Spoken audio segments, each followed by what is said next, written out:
Good morning, good afternoon, or good evening. This is Pamela, and you are watching Pam Entertainment TV, where we review movies, television series, and incidents in pop culture to see how those incidents may or may not affect our lives. Listen, just did a live stream in regards to Spotify answering Drake in their legal pleading, but I wanted to go over really quick in a new in a different video what Drake's response is. Because you remember I told you in that thing I was going to wait a couple of hours to see what the response was going to be.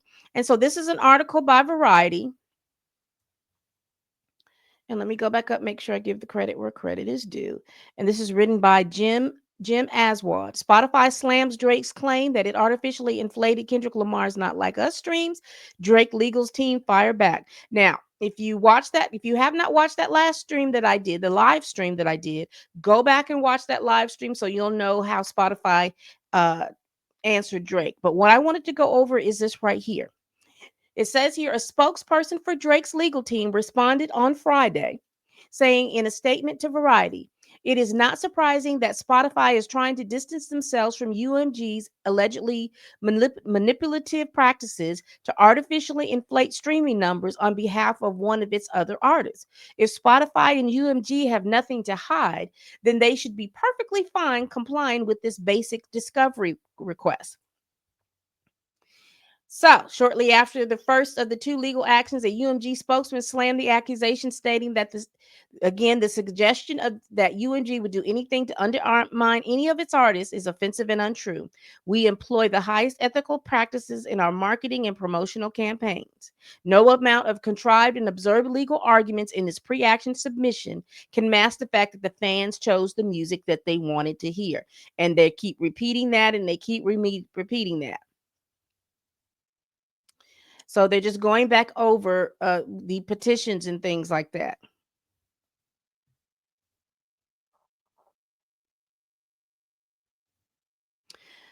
This is interesting. It also says that it also should be noted that neither artist is signed directly to UMG. Both artists are now at the level where they own their own masters and are signed with their own companies. Drake's OVO and Lamar's PG Lang and license their music to Universal labels for marketing and distribution.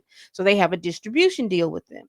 While sources close to the situation claim that Drake's petition is about Universal, the label that has distributed his music since his first sign with Lil Wayne Young Money's label in 2009, rather than Spotify, iHeart, or even Kendrick Lamar directly, or even Lamar directly, it hardly seems coincidental that the legal action is based around the song at the center of a long running feud between the two artists. Not Like Us is also a rare diss track, not only topped the Billboard's Hot 100, but is nominated for multiple 2025 Grammy Awards. Earlier this year, Lamar piled on a series of increasingly personal diss tracks against Drake, not only accusing him of having relationships with underage women which Drake has denied, as well as children not revealed to the public, and has gone so far as to address Drake's son Adonis, his mother, in other songs. So they're talking about his "Meet the Grams" song. Drake released songs in response, but soon removed them from his social and then went silent. I didn't know he released the song. He took him off his social media. You mean he took off Family Matters and the Day Free? He took those off. The beef calmed down after a man was pew-pewed outside of Drake's Toronto residence in May, but fired up again when surprise relief of Lamar's new GNX album last month. And you know what? I think I need to research to see what's happened since then, because they talked about that shooting at his home, but then there is nothing else talked about it since then, which is interesting. Of course, I hadn't looked it up. It seems possible, having quite clearly lost the battle with Lamar in the virtual streets of hip hop cred, Drake may be trying to up the stakes by taking it to court. How that plays out is an open question. And it's interesting. And does he not see it, or is it just something that is this just something that he's doing? Because it doesn't make any sense to me. It may be making sense to Drake, But people are clearly seeing that it doesn't matter what you do. You are still trying, you lost that battle, and that's fine. You played the game and you didn't win. And that's fine. No one is dogging you out for that. But to come back and sue because you lost and doing anything to deflect any momentum that's going on with Kendrick Lamar. I mean, we see it. You're having a tour to happen the same day as the Super Bowl. You filed the lawsuit the same day or the day after the GNX album came out. Now you let me tell it. You sick Lil Wayne on Kendrick Lamar, and then knowing, and see, this is sad to me. Now, this is my opinion. This is allegedly. I don't have any proof of none of this, but it just seems to me that it seems to me that Lil Wayne didn't know what was going on. He knew what was going on, but he didn't know what was going on. All he knew is he felt like he was supposed to do the Super Bowl because it was in his city, and he felt like he was the biggest artist in his city. So therefore, he should have been given the nod by his favorite rapper, Jay-Z, to head the Super Bowl.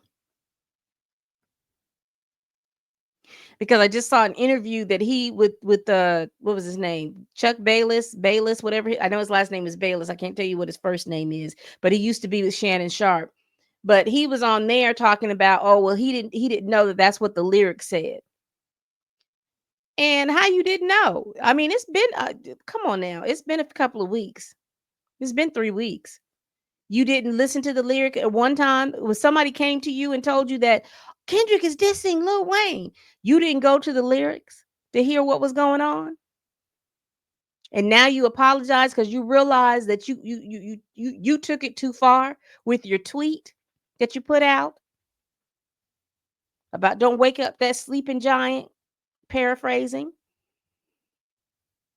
I don't know, y'all.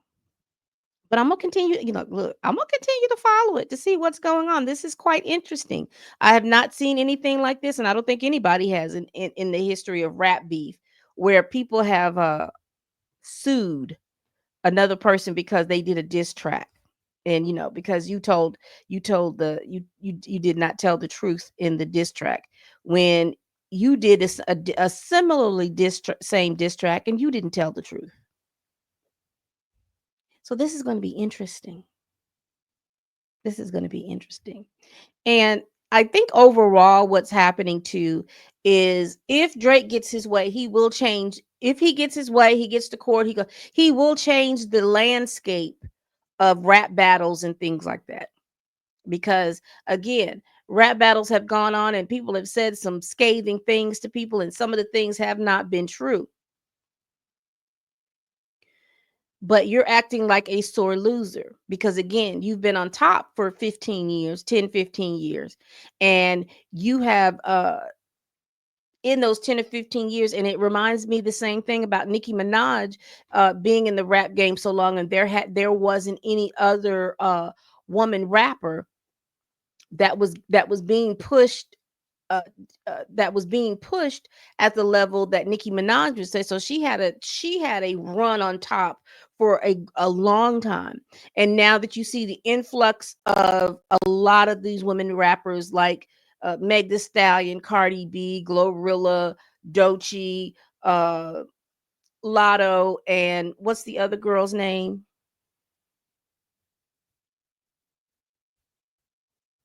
What's the redhead girl's name? Ice Spice. All of these girls, Rhapsody, and all of these people that are in here, now that there's a problem with this thing, because usually what Nicki Minaj would do is that she would latch on to the new person, and and subsequently, in my opinion, she would thwart their efforts for them to rise anything, but because everybody be like, oh my gosh, I did a record with Nicki Minaj, what else do I need to do? And so, you know I think that that's the same thing. I think he's trying to employ that type of a thing because what do they call it? The Drake stimulus plan that if he gets with the rapper. But Kendrick Lamar, he feels like Kendrick Lamar has not paid homage to him for the things that he says that he's done for them. So in other words, he wants to make sure that they are sunned, uh, because be in indebted to him because he took them out. He took Kendrick Lamar on his out tour. But let's be real and let's be thing. These two men grew. These two men are two separate personalities, two separate behaviors. So what you did the first time, he is giving you your props for that, but now it's like you've said some greasy things going back and forth over a lyric that he stated in a thing, which is part of rap culture, is that you always want to be the better MC. You believe in your heart that you're the better MC of anybody. Every MC believes that they are better than anybody out here. But you got butt hurt because he claimed that he was better than you, that he wanted to be better than you and make sure that, he was number one and you were going to be number two. But he called out several other people's names. But you're the one that took it the worst. But anyway, we don't want to go back and rehash anything. I just wanted to let you all know that according to Variety, Drake has released a response, and that again, I will reread the response.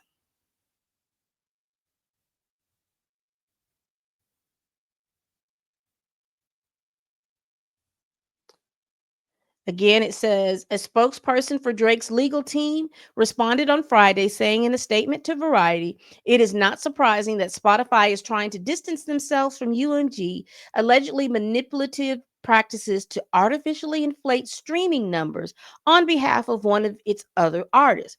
If Spotify and UMG have nothing to hide, then fine. They should be perfectly fine complying with this basic discovery request. All right, people, we do this every week. Please like, comment, and subscribe. Please share this video if you care. Y'all, please tell a friend, tell a kin, tell a coworker, tell that heifer that you cannot stand that I'm over here making these videos. And as always, people, ooh, so much stuff going on. Bye-bye.